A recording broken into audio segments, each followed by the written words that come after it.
So I tried to platinum Red Dead Redemption's newest release, the PlayStation 4 port of its original PlayStation 3 version. And gosh, what an adventure this was. You see, while I never wanted to platinum the original game because it has multiplayer trophies, which I always hate, especially when a game is old, yep, Red Dead Redemption 1 is already being considered old, which breaks my heart and reality slaps in my face while getting older and older.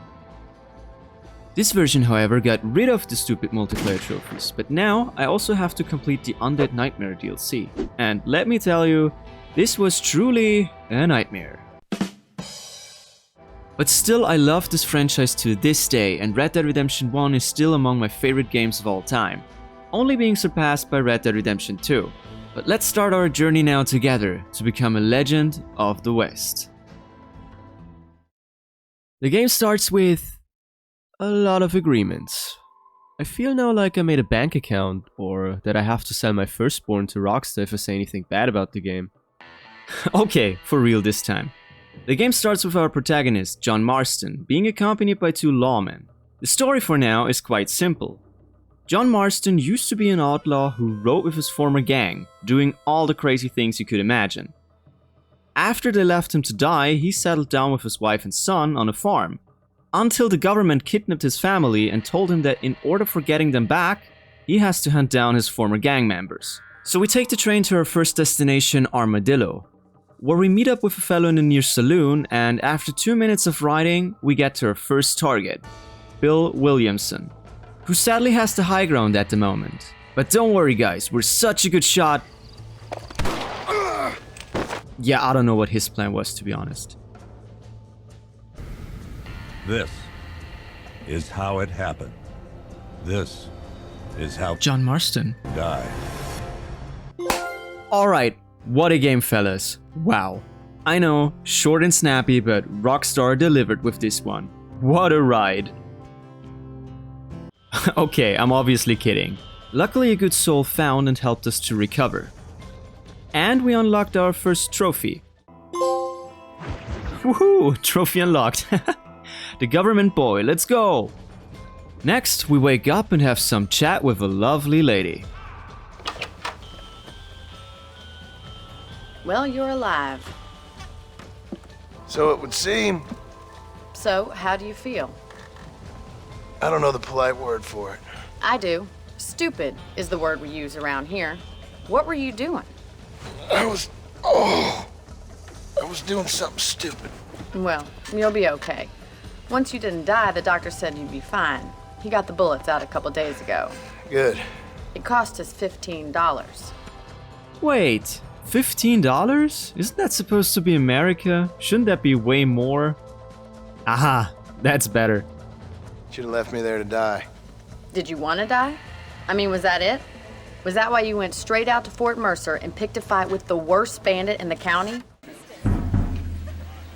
I also like to live dangerously. Back on our feet, we decide to help our new friend with some farm activities, like getting familiar with the location, shooting rabbits and coyotes, while also casually getting shot by Bonnie. Did you just shoot at me? The hell are you doing? Are you still mad about the $15? Giving her a good view on my back while stomping her in the race? And giving her a ride into Armadillo, the town we arrived in back at the start. Classic labor stuff.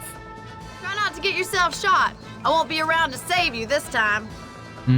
Sure. Next up is the marshal of the town, and thank God it's not this one.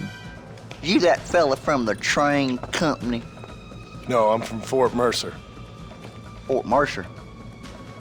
You them one of them Williamson boys. Calm down.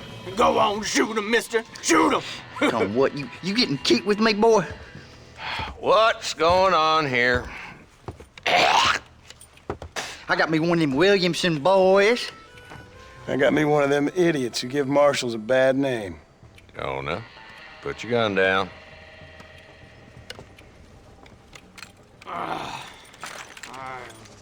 We make a deal with him that if we help him with some criminals, he will help us with Williamson when the time is right. Our first mission as the new deputy sheriff is to follow a member of a local gang and capture him alive. Walton's our man. He spotted you. Stay Huh? on him, boy. What did I do? Alright, let's get him. We have no time to lose. Huh? Where are you going? Sheriff? Is that cactus so interesting? Fine, guess I'll get him myself then. What? What? This is a dark day for justice. With a second try and our sidekick finally finding the right way, we're able to capture our target. By the way, just so you know how I structured this trophy hunt, the main goal here is to complete the game 100% for the trophy Redeemed, and for that we have to play all the story missions, get all the rare weapons, all the outfits and safe houses, win every minigame, unlock every location, do all the side jobs and gang hideouts, collect 20 bounties, complete all the challenges, which I hate to do, and complete at least 18 stranger missions. So as you can see, there's a lot to do. To keep an enjoyable flow to the video, I thought it's best to focus mainly on the story first and sprinkling in some miscellaneous trophies and other things if I think they just fit right in. The only thing which I have to keep in mind is this one missable trophy called Spurt to Victory, which requires you to complete 20 story missions without switching to a new horse. If your horse dies, this also counts as switching. Sounds easy, right? Ha, yeah, I thought so too. But look what my horse sometimes randomly decided to do. Huh? What just happened? It just randomly died. What happened? Did it hurt its feelings or what? So yeah, that's apparently a thing. But every time when that happened, I pulled a sneaky move and just reloaded the last save file. And since you now know another crutch in our road, I'd say let's hop back to the story. Yes, sir, right now? That sarcasm's most unbecoming, Eli. It's gonna hold you back in life, even worse than your lazy eye. Hey, don't make fun of him. He can spot two targets at the same time with those eyes. While you, you know. Speaking of that little escapade again, make sure not to be as blind as that guy over there, and make sure to not right past the like and subscribe button if you feel like I'm doing a great job so far. Next up, we raid a bandit camp with our very competent team to save some hostages. And with the day saved for them, we hear that a very trusted snake oil merchant went missing. Mr. Wes Dickens. He's missing. Who? Mr. Wes Dickens, the tonics merchant. He was due in town last week. Oh, the narcotic and bat piss salesman. Who cons housewives out of their money with promises of eternal youth. Yes, him, but I think you're being a little unfair.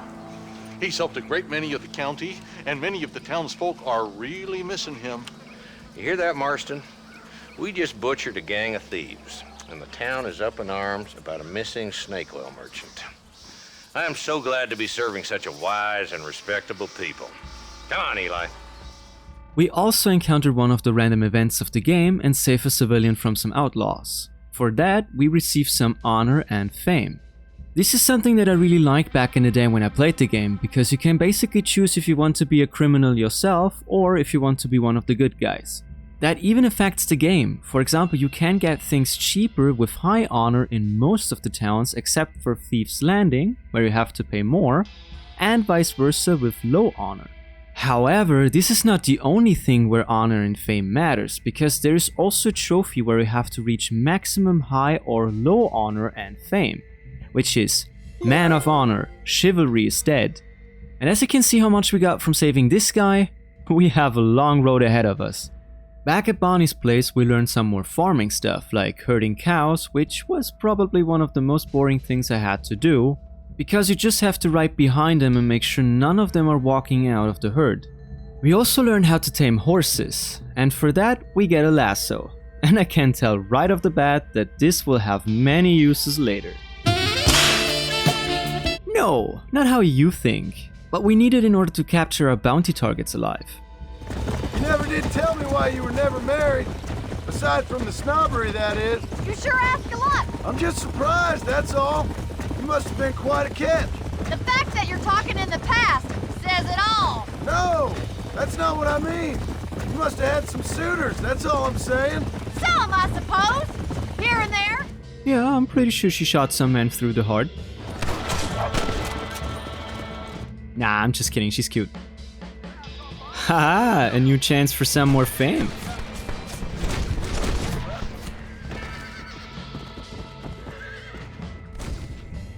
Alright then.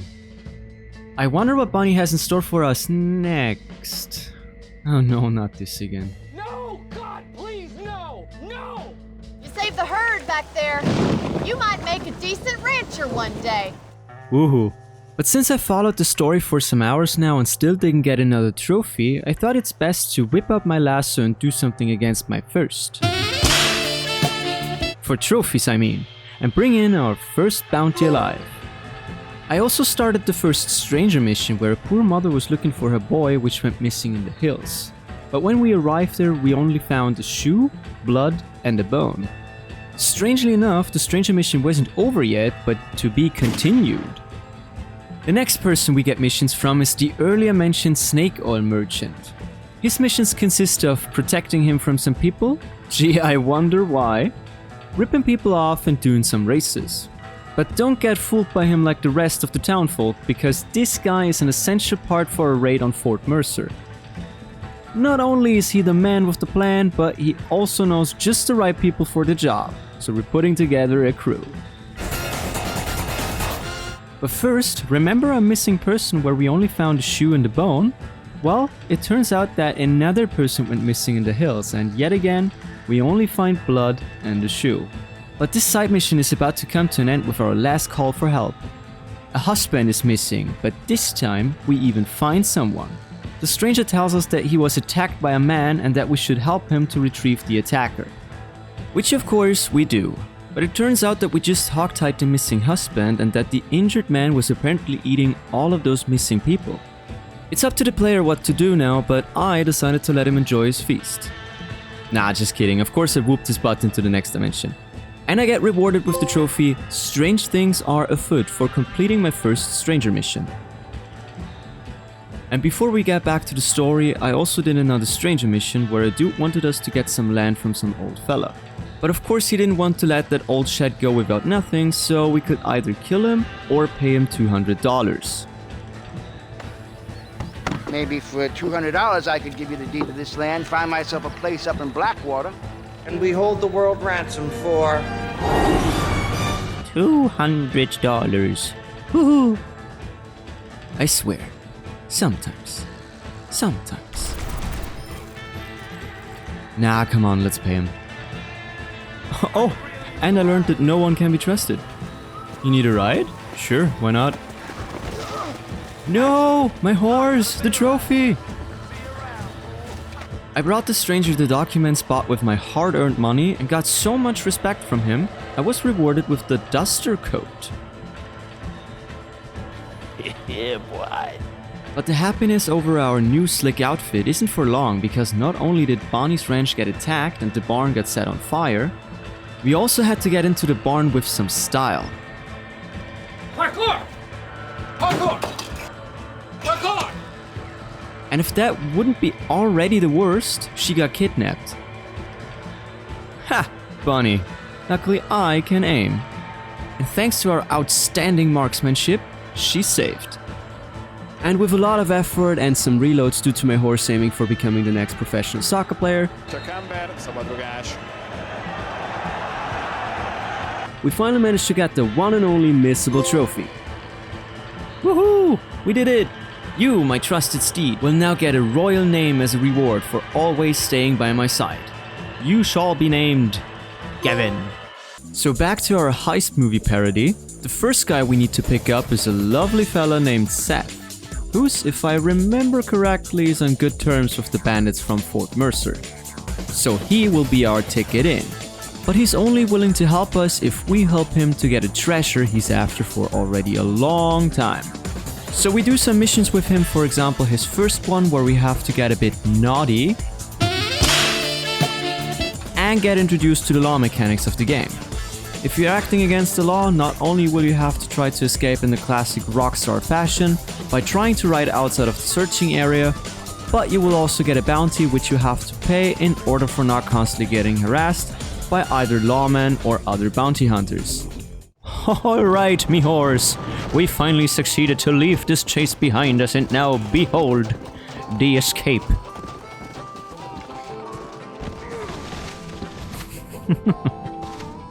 I actually didn't think I'd survive. In general, me and Saf had a lot of fun. Whether it was reuniting here with an old friend, I think you gone pissed yourself, Moses. getting too close with some corpses, so much so that they tried to flee in unconventional ways, or in general just having an accident. Those things forged a bond almost impossible to cut through. At the end of his story, he finally finds his long-awaited treasure, and it's... drumroll, Gavin, please. A glass eye. He's rich now. He's glass eye rich. You should see it as a good thing, though. He has one more glass eye now than John, so I'm sure that's something worth, right? So we have some manpower, a weird old fraud that sells stuff which doesn't work, and a maniac with a glass eye.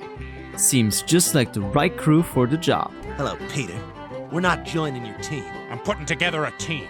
We're in. But what's missing?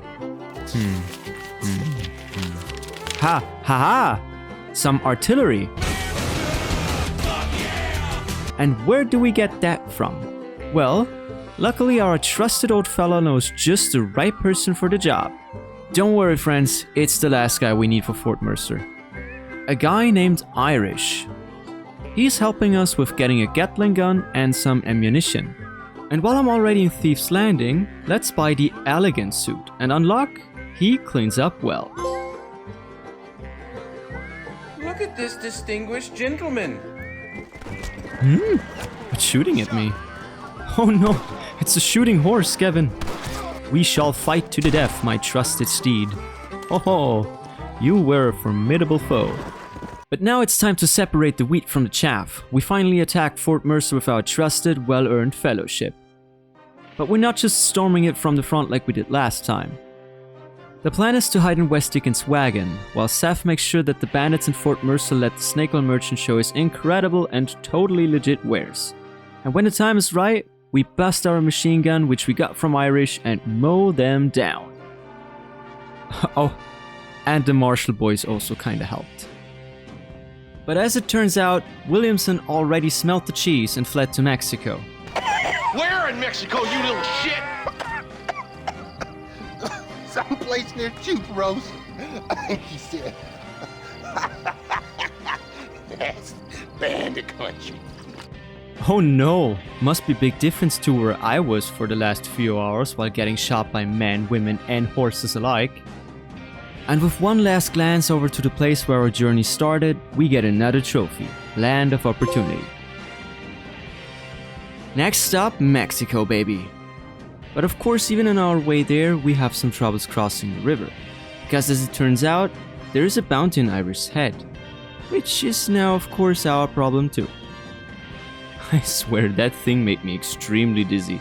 Felt like standing on a Beyblade.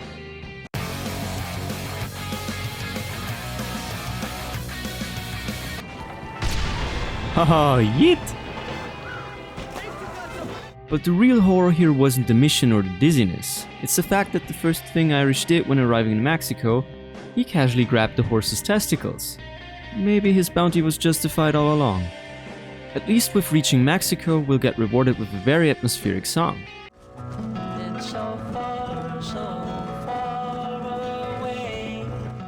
Mexico is explained pretty fast. When we arrive in a small town, it turned out that we really aren't welcome here. If you'll excuse me? Hold it, Ringo. I think you're forgetting something. A little taxation! He sounds like my country. But John, of course, is no pushover. So he shows them Clint Eastwood style that they better shouldn't mess with him.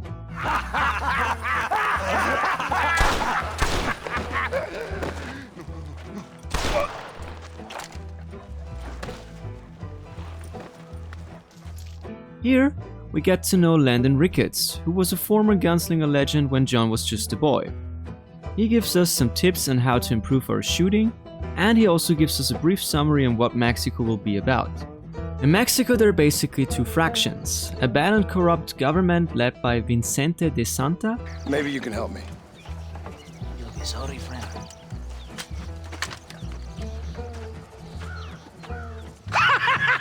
Relax, amigo, relax. How you? Sure.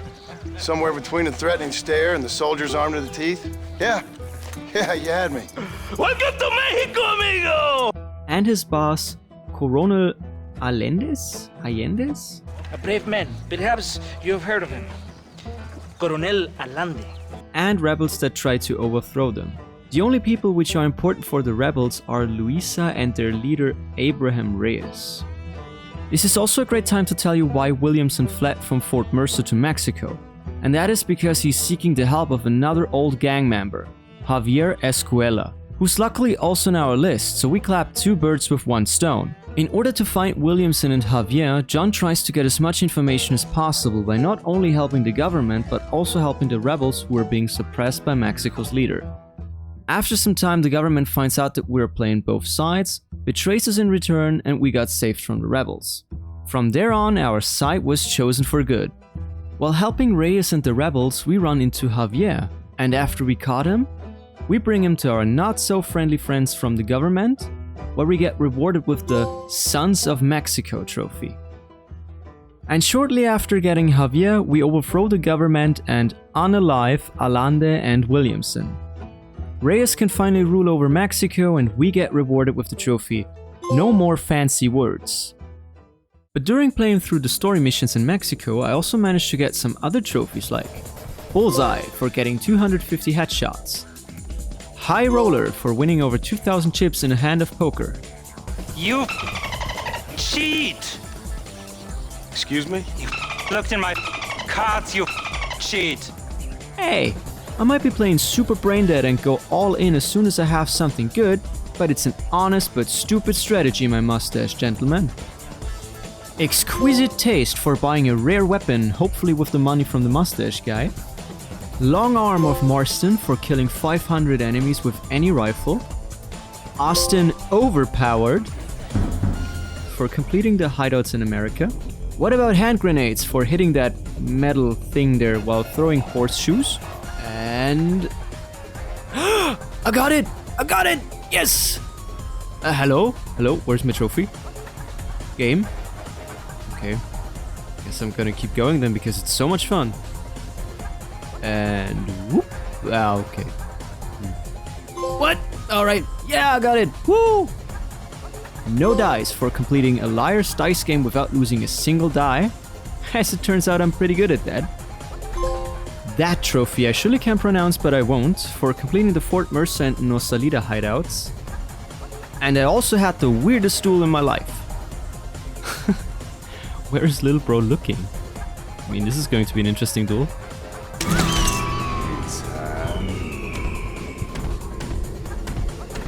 Double, triple, quadruple, quintuple, sextuple, kill. Yeah, try looking at me next time. And speaking of weird things that happened to me while playing through Mexico, my horse also did some weird shit. Alright, guess we... Whoa, whoa, whoa, whoa, whoa, whoa, whoa, what the... What? What? With the last mission of Mexico being done, we finally unlocked the entire map, which makes it now possible to fully complete the 4 ambient challenges I mentioned earlier. These consist of Sharpshooter, Survivalist, Master Hunter, and Treasure Hunter. The easy ones were Survivalist, where you only had to find specific flowers, and Treasure Hunter, which required you to find a specific spot on the map with a hint given to you through treasure maps. And just like the Nathan Drake I am, I did them with YouTube tutorials. Really annoying on the other hand were the Sharpshooter and Master Hunter challenges, because not only did most of them consist of searching for the required animal, and let me tell you, probably half my playtime was looking for stupid armadillos, rabbits and foxes and whatever that thing was. No, that animal isn't required for any challenge, but I had to search it for another trophy later down the line, but I wanted to throw it in here because I'm still mad. And some other fun challenges like, hey, kill 5 wolves with your knife. What? That was still achievable for you? Let's make you kill not 1 but 2 cougars with your knife. I had a blast doing that. Especially because not only they're hard to find, but as soon as they see you, they either kill you very fast. Haha, I finally found you. Come on, bring it! God damn it. Can you calm down? Oh my god. Oh my god. No. Leave me alone, leave me alone, leave me alone. Okay. Okay, I shot it, and now the knife. No. Or, after I found out that I can weaken them with one shot of my gun, they just run away. And have fun catching up to them with your funny cowboy bow legs. And even after your brain cells and mind is still intact and not crushed by it, it asks you to kill a freaking bear with your small little toothpick. To be fair, that wasn't so hard because there's a mission where you encounter one and it basically just runs away after getting hit a couple of times, but still. But just because it was so much fun, let's get into a little montage mood where I managed to do all the challenges. To the editing board!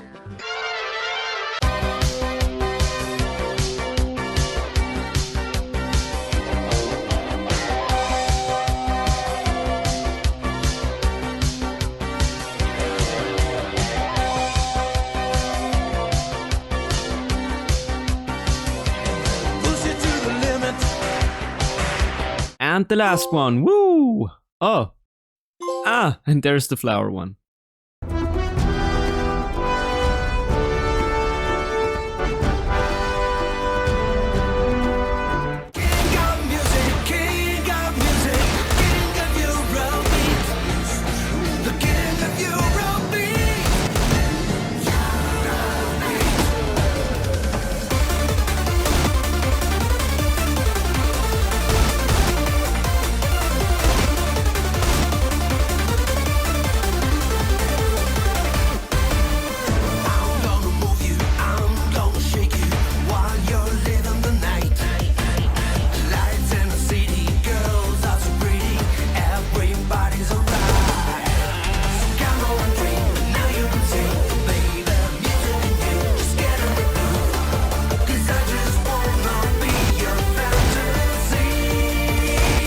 Haha, and we get nothing. Except this banger outfit.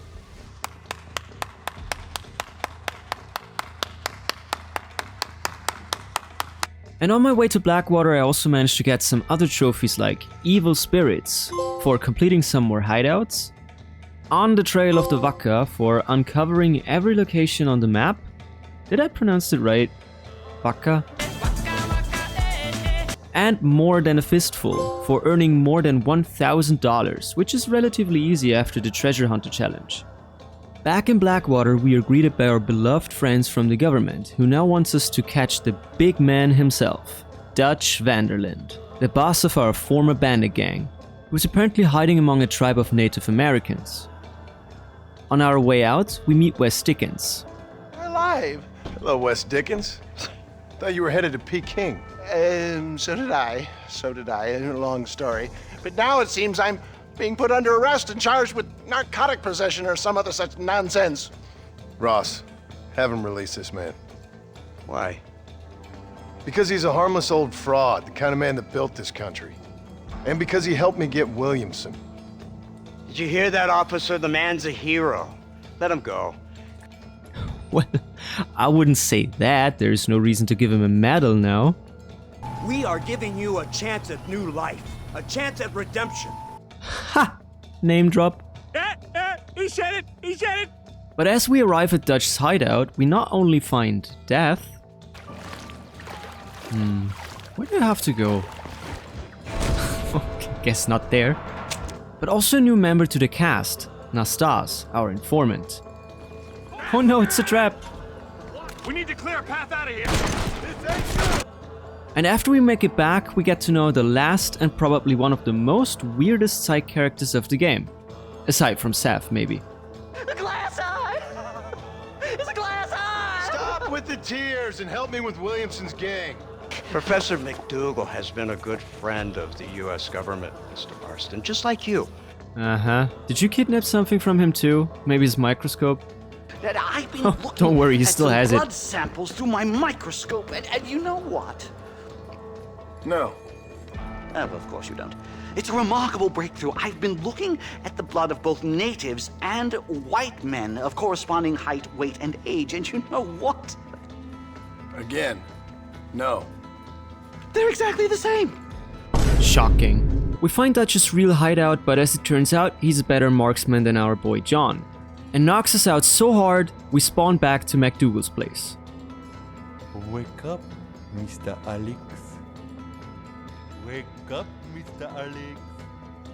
Rise and shining. Waking, Mr. Alex. Wake up, Alex! Put that stuff away. You banged your head. At least we're getting rewarded with the trophy, Savage Soul.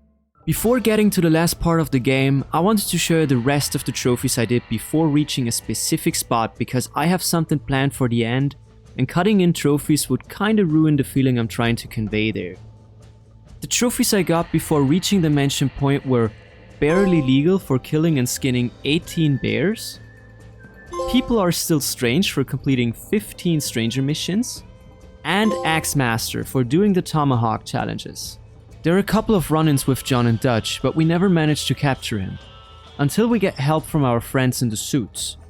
We storm his hideout and corner him right in front of a cliff, until he decides not to die by John's hand, but by his own. Our time has passed, John.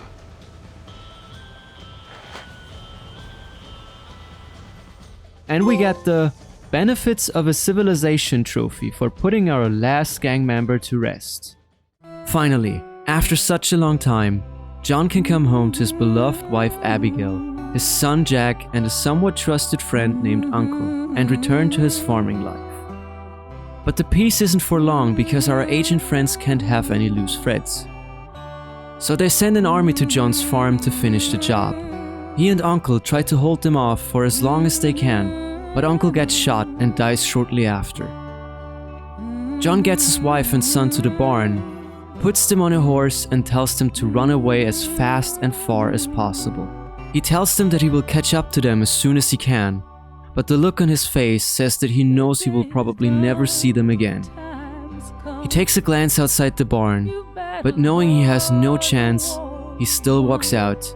The player activates his Deadeye for one last time, but it's no use. John falls to the ground, fatally wounded by a dozen gunshots. It's time to rest.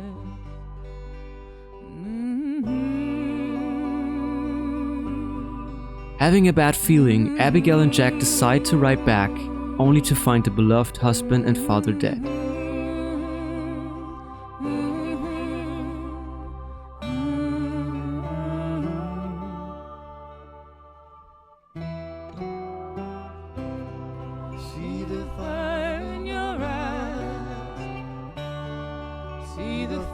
Some time passes, and after Abigail died as well, Jack decides to take revenge on the guy who ruined not only John's life, but also Jack's and Abigail's.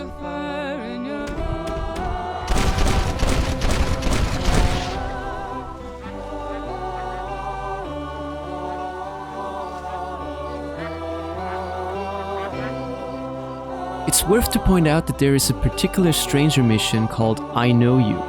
It's a strange man who somehow knows John and always gives him tasks that question John's morality. But for their final meeting, he chose a very interesting place. Tell me your name or I won't be responsible for my actions. Oh, but you will.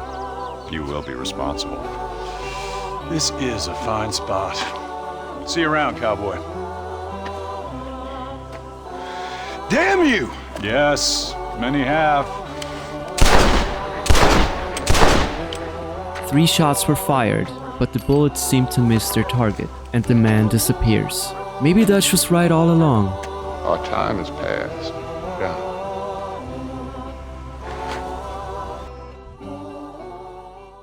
And with that, the story of Red Dead Redemption comes to an end. For finishing the last story mission, we get Into the Sunset, and for hunting down Agent Ross's Jack, we get Nurture or Nature.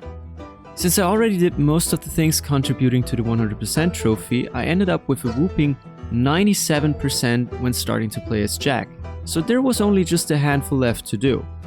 The things I was still missing for the 100% were some bounty hunter missions, 2 stranger missions which I sadly haven't found as John, getting the US Army uniform, which only can be done after the story, and with that also finishing the explosive rifle challenge.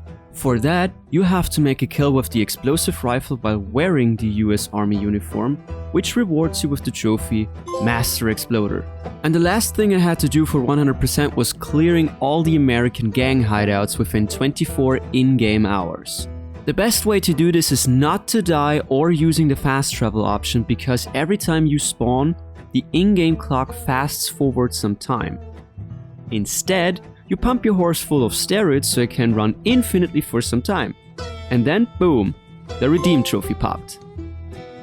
So for the main game, there are only some miscellaneous trophies left, like Gunslinger, for scoring a headshot while using Expert Target Mode, which can be enabled in the option settings. In a Hail of Bullets, for killing 500 enemies with any pistol or revolver. Unnatural Selection, for killing one of every animal species in the game. Mine was a seagull, by the way, which only lives in Blackwater. Gold Medal, for earning a, you guessed it, gold medal rank in a combat mission. Bucking Awesome, for breaking the Kentucky Saddler, the American Standard Breed, and the Hungarian Half-Breed. The Kentucky Saddler is broken in a story mission early on, and the Hungarian Half-Breed needs to be found for the stranger mission, Love is an Opiate. So I already managed to get 2 of the 3 horses. The only one that was missing was the American Standard Breed, which I found pretty fast. Maybe with some difficulties. I also did a very great and accurate cosplay of a true American by wiping out an entire animal species. As it turns out, there is a trophy in the game called Manifest Destiny for killing the last buffalo in the game, the only animal that doesn't respawn. By the way, I can only give you the advice on trying to get them all at once, because I missed initially 2 and it was a real pain to having to find them again. Oh, thank God, this took so long. You also get a trophy for knocking someone out in every saloon in the game called Fighting Around the World. Fighting around the world. But now onto the most annoying and boring trophy of the game. Friends in Higher Places requires you to get a bounty of $5,000 on your head, and having to pay that bounty with a pardon letter. As it turned out, getting to $5,000 is really a challenge, because you have to do it in one go. If you die or if the police loses track of you, you have to start all over again. My first couple of tries looked like this.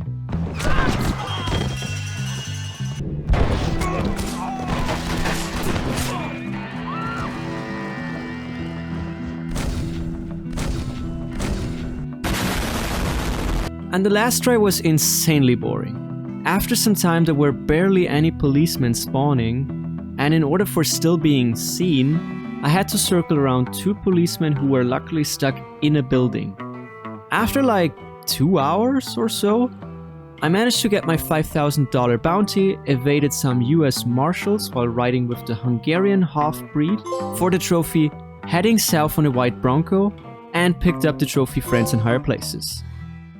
Alright, my little scaredy cats and zombie hunters. Are you ready for probably one of the best DLCs ever created for a video game besides Tiny Tina's Wonderland for Borderlands 2? Yes? Then grab your torches and get ready with me, because from now on, it's getting spoopy.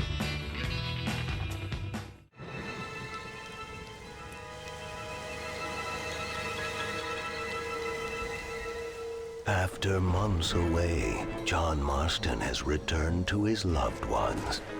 While trying to rebuild his ranch and win back the trust of his family, Marston awaits whatever life will throw at him. As he drives home one evening from an errand, he ponders whether a man can ever escape his past. He is a man who is ready for anything. Almost anything.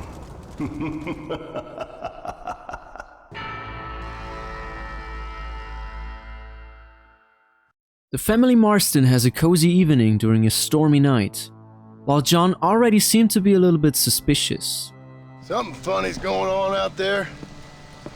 Damn dogs gone crazy, and wolves howling, and birds flying. Well, it's just the storm, John. Maybe. They mention that Uncle still doesn't seem to be home yet and is probably drunk somewhere. But during the night, John and Abigail gets a visit from a not so well looking uncle. Thinking that John knocked him out, he gets a shotgun just to be safe. Safe is a good word here because while getting his gun, not only did Uncle manage to bite Abigail, John also has to put him out of his misery. But if the situation wouldn't already be pretty bad, Abigail bites Jack now too, so it's up to us to capture the family and put them into quarantine. Our next goal is to head into the nearest town, Blackwater, hoping to find a doctor who can help our family. But when we arrived there, it suddenly felt like falling into the first Walking Dead episode. As it turns out, we're at least not the only survivor left. We meet Mr. Microscope himself, MacDougal. Maybe he can shed some light on the situation. I haven't got a fucking clue. Ah, well, that was helpful. And then he performs probably the best I am a stupid NPC in a zombie apocalypse act by doing this. Could you just wait a sec here, would you please? I'm going to wander down that lonely, deserted street and get my bag. Wait, you should stay with me, Professor. You haven't got a gun. Oh, no, it's okay. There's no need to worry. Everyone's already dead. Oh boy, the only thing that was missing there was saying, "I'll be back in a minute." Exactly the thing that had to happen happened, and he gets jumped by Nastas. But at least MacDougal can help us one last time by helping us to get the first challenge of the game, the Undead Sharpshooter Rank 1, for shooting 5 undead in 10 seconds. Yep, you heard right. Other challenges. And not only challenges, but just like the main game, the Undead Nightmare DLC has its own 100%, and with that the trophy, Zed's Dead, baby. What we have to do for the 100% in the DLC will be explained later, but you can bet your The Walking Dead Blu-ray collection that beating the story is part of it. Come out. It's okay. Come out. I don't bite. Bad joke. As it seems, he has just as much of a bad humor than I do. I saw my mama rip my daddy's face off and drink his blood. And they were happily married 20 years. I'm sorry. We were so glad to see my mama. Because she's been dead for 3 years from the smallpox. Your mama was dead? And I saw her walk up onto the porch. And then boom! She ate my daddy. You weren't a bad man, mister. You weren't. Sure, he liked to drink, but he weren't bad. Okay. And sure, he liked the company of women, but he weren't bad, mister. He weren't. I understood. No one deserves to have their blood drunk. I mean, he knew how to use his fist. And if a woman spoke out her place, he reminded her of it and everything. Uh-huh. And when my mama was dying, people said that he was lying with her sister, but that weren't true, mister. It weren't. Stop talking, you're making it progressively worse. I'm only 20 minutes in, but guys, I swear the atmosphere is already top notch, with the music being low on ammunition, the art direction with the words written on the walls. I love it. And to keep things fresh, we not only have to fight against hordes of normal zombies, they cooked even there and spiced it up with some other dangerous ones like fast ones and fat ones and those guys who give the word reflux a completely new meaning. Okay, I know I made them all sound kinda lame, but trust me when I say they all add a little bit of flair to the whole horde which is trying to rip you apart. Your daddy was a bully and a drunk. Well, you ain't no kind of man. Listen. She's a mood. That's how I also feel like every Monday. Listen. While strolling through Blackwater, we get our first leads on what, or might, have caused the outbreak. Do you know what's going on? It's the glass eye. The freak with a glass eye. He caused this. No. It's the snake oil man. These poor folks have been drugged. I blame the Mexicans. And for that insight, we get the trophy, the Downward Spiral. And while looking for Seth and Wes Dickens, we can check on other characters like Bonnie or the Marshal, and how they handle the situation. The Marshal sadly lost his 2 trusted boys, and in Bonnie's case, we had to check on her father in the barn. After getting in there with style again, we also have to take him out. I just now noticed that I didn't mention in the main story that she has a dad. Not that it's important and you seem for like 2 missions, but yeah, she has a dad. There isn't much to it. After seeing Seth and Moses being reunited again, Seth actually asks the right questions here. What the hell do you think's going on, genius? But why? But why? Why? Why not? Why not? Why the hell not? Haha, finally a poker player on my level. I'm pretty sure even Dad Moses has more brain cells than Mr. Mustache Guy. Speaking of him, I hope he finds his way out of his coffin too, so I can shoot him twice. Seth tells us that we should cleanse some graveyards, and after we came back, he threw a hell of a party. But since I noticed some vibes between him and that slender chick, I didn't want to stand in his way. No, not here! This is not an appropriate time, we keep that to the living. Let's head to someone I know I won't interrupt with a lady. Wes Dickens. As it turns out, he found the perfect hiding place. Fort Mercer. You, sir! You look healthy. Would you like to give it a try? Me, sir? And that's not the only thing he found.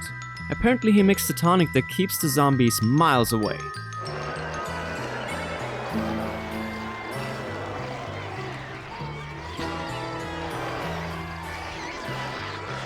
Well, at least now we have something that attracts them rather than repelling them.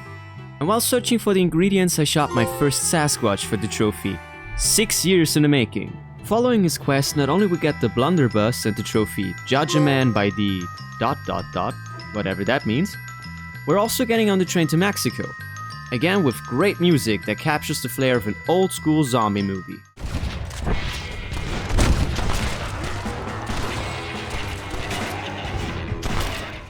We meet Lennon Ricketts again, who tells us how to pimp up our nice magnetic tonic with some spicy dynamite.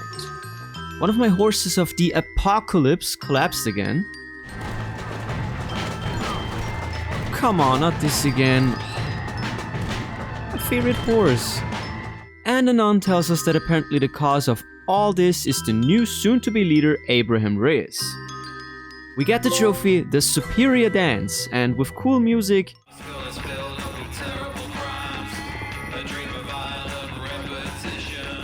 we head to our old friend Reyes only to find him being infested as well. We meet a young woman and it's there where we learn the truth about the whole zombie situation.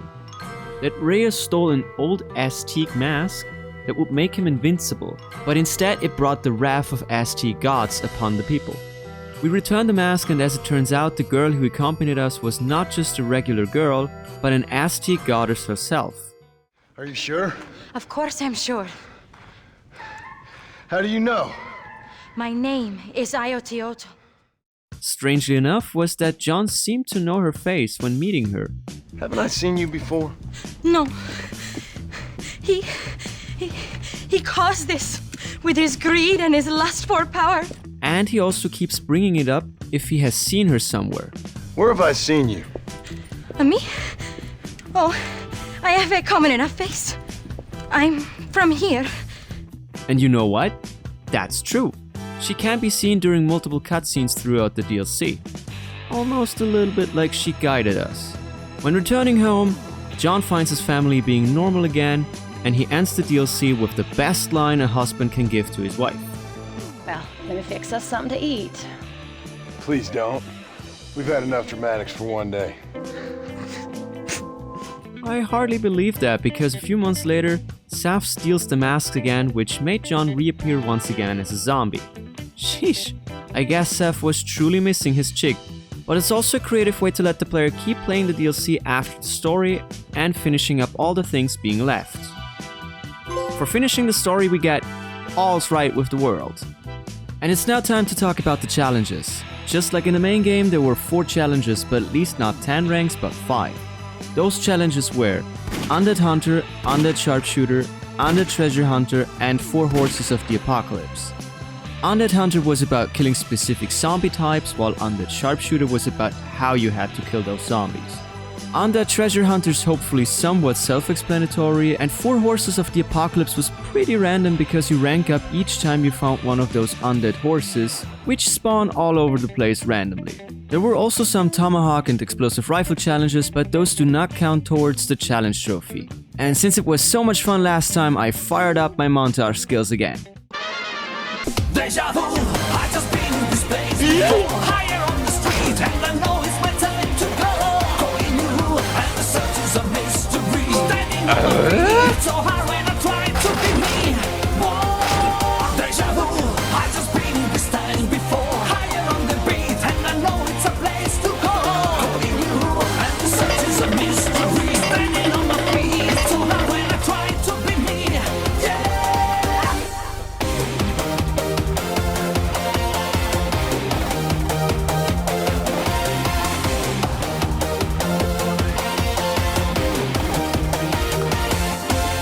See the future into the present. See my past deals. Yes, I never want to see challenges again. I managed to have saved every territory at the same time for the trophy, spinning plates. Blew myself up while trying to get the trophy, mowing them down for killing 500 enemies with mounted weapons. Broke a unicorn for the trophy, fan service. And I also finally got the trophy, That's That Baby, for 100% completing the DLC. Oh look, it poops rainbows. But as you noticed, one trophy was still missing. One I saved for last. And for that you have to do, well, see for yourself.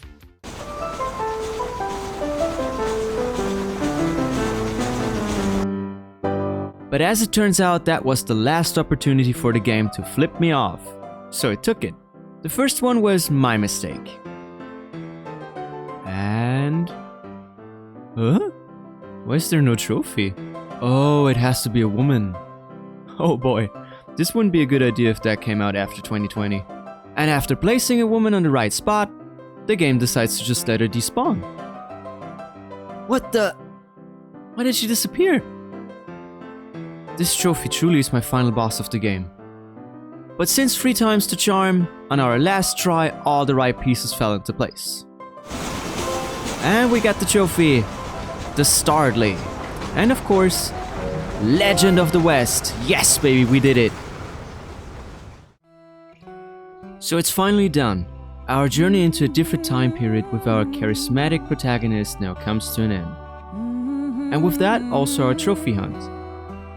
I know I made a joke at the beginning that Rockstar truly delivered with this one, but trust me when I say that everybody who played this game understands that Red Dead Redemption truly is a masterpiece.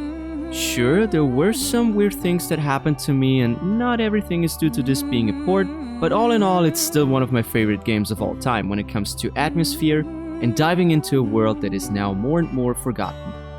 Thank you so much to all the people who fully watched the video, and again, if you feel like I did a good job, it would make my day if you'd like, subscribe and hitting that bell icon, because not only you'll see future videos I make, but it also would make me really happy to see that you enjoyed the video just as much as I enjoyed making it. Even though it was hell of a work and I'm sitting here at 3 AM talking to myself. Anyway, I'll see you in another video. Ciao!